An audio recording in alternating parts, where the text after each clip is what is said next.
You're giving this statement of your own free will. Did she beg y'all not to hurt her? She was hollering for help and telling us to stop. I thought it was just a dream.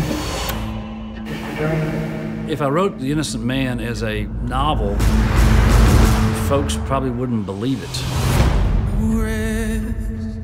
In small towns like Ada, the prosecutors and the police were under enormous pressure to solve two sensational murders. Debbie Carter and Denise Haraway.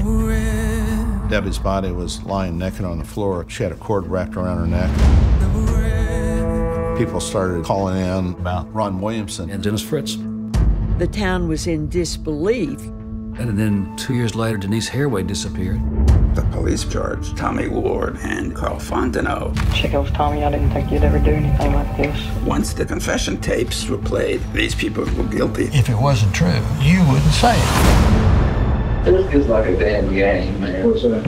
I don't know why they keep on me. They know I didn't do this. I believe the evidence. These boys did it. My daughter's gone. He had the knife in his hand like this, and he was stabbed. I believe that these are completely coerced. Something was really rotten at the core of this case. Blood sample is never obtained. Fingerprints are never obtained. What are the police trying to cover up, and who's going to get to the bottom of this?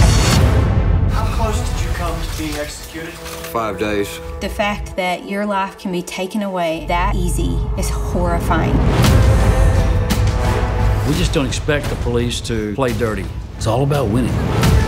And along the way, if the truth gets blurred, there was no evidence of stab wounds or twisted, Everything about their confession has been proven wrong. that's too bad.